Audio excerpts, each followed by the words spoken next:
Namake miafu Prince Kluga Anyadro.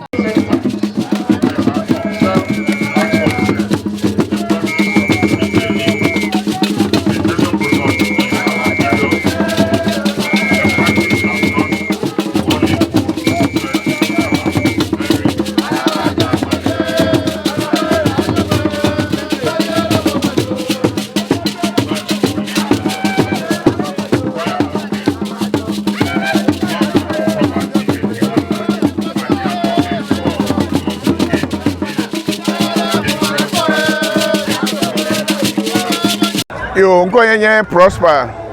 ya lady Dzodze dalikope yenye Deza zimenola cho 2012 vaseregba maglobe Deza dudua gba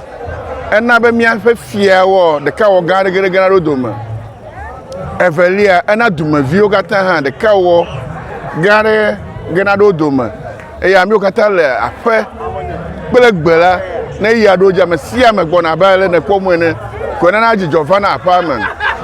kenu ita fi mi be Deza do le faro pe bayi le iya de bayi na ye bobo yo jomi alo zomia ke Dzodze no be de Dzodze no be de kele va vanto ke Dzodze e de penu sekushi va vanto Dzodze ina be togbio mama oku ebe ejebe mi akọ ede pasado onyi na mi adu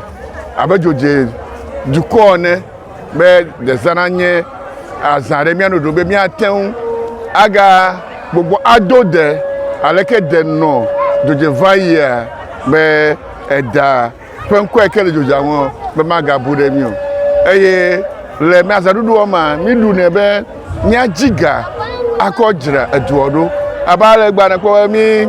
va de pedo be mi ajiga akotu mi ape do background eke wa de duoji na me sia me va ta po de pada va gede awonu sia no keji mo la fima ye dodo eke wo mi le te gba na ku e mi ape Deza be Dzodze mi aga gbogbo atu ejore mi ape da dodoji mi ape de won no kata be mi atu jore yi be patenwanye na ne doduina Dzodze to kata akpe egba nto na eku mi no fia cho ni churchi ja te pakata de funami akegba yakete mi ko dodrebo ka me ya me kokoge ake me gera fia kaka ga nyi ko ye chi ajego ma de funami ale we ba mi apa me wepo mi apa me ga ela be du omega du azan akpo cho 2019 vaseregba anye jijore na du kata be yo va kpo azadupe te nye nu ke tere nyere ka jinya ale wegbebe susu ova vovo amobe mi re Joseph secondary school amobe mi re this assembly ne mi ava adu ozarafa take mi kote pa kwa mo gbogbo ya dide ayira na kwa mi gbogbo ya de hafi ga lo agbado ko ye onye Dzodze eye onye na neke la me fie na me sia me be azana vagia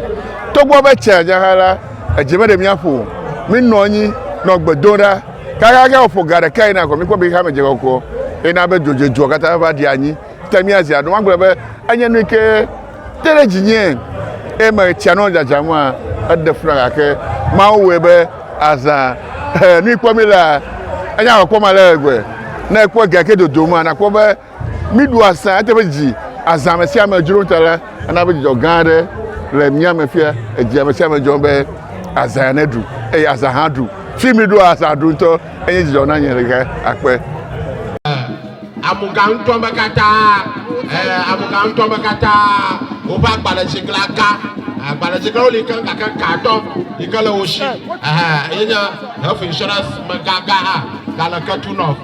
na da makoko fiami so fi ma ko bia data shi da fia o bia ida wana jikra akpana wa me kala Ghana National Fire Service mule ketu north ele bia duma madam wezo na make mi apa director of education Miafufu Raphael Amanyo Alamiaduma, Director Wisdom. And I'm again, Usofo in the Church of Pentecost in Dzodze. Usofo Joseph Jonaku Alamiaduma, Usofo Wisdom.